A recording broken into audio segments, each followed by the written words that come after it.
The certain death. 1. Ethan falls and blackouts.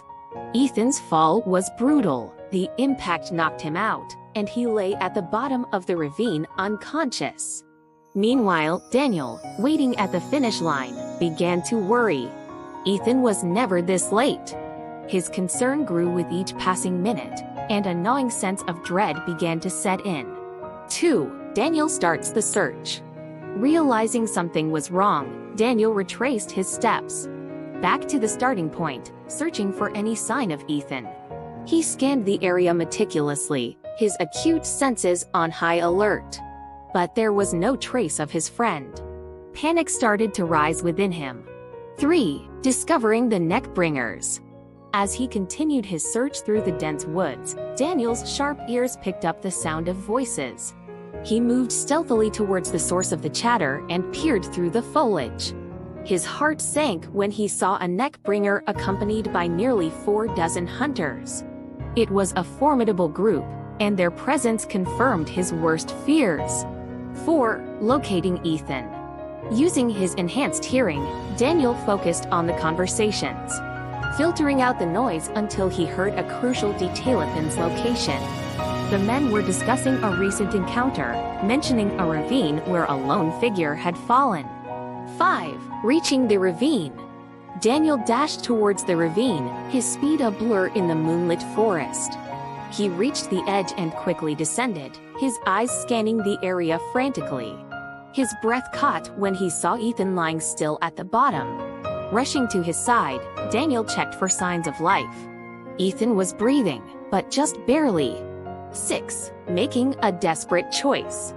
Daniel knew how much Ethan despised his vampire nature, always fighting to keep it suppressed. But now, Daniel had no choice. He couldn't let Ethan die. With a heavy heart and trembling hands, he leaned down and bit into Ethan's neck, drawing blood. 7. Ethan's dream. As Daniel's blood mingled with Ethan's, Ethan drifted into a dream. He saw Arya, her face radiating love and warmth. But as the dream progressed, her face morphed into Daniel's, jolting Ethan awake. His eyes snapped open, and he felt a rush of power coursing through his veins. Vampire nature had awakened. 8. Keeping the secret. Ethan felt the transformation but kept silent. He knew Daniel had saved his life and didn't want to burden him with guilt. The weight of his new reality settled in, but he masked his feelings, focusing instead on the immediate dangers they faced. 9. Narrating the encounter. Once they were in a safer place, Ethan recounted his encounter with the neckbringers and hunters. "They're getting stronger, Daniel. I could feel it. One neckbringer alone is a formidable opponent. In a one-on-one fight, they might hold their own against either of us." 10. Planning the next move. Daniel listened intently, his mind racing with the implications of Ethan's words. "We need to regroup and rethink our strategy. There's a place I know where we can train and plan without being disturbed. We can't afford to face Marcus and his men unprepared." Ethan nodded, trusting Daniel's judgment. They packed their belongings quickly and set off, their resolve stronger than ever.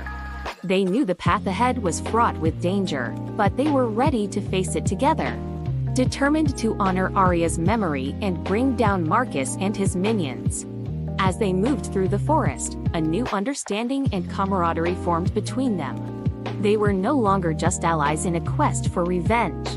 They were brothers in arms, bound by their love for Arya and their shared struggle against a formidable enemy.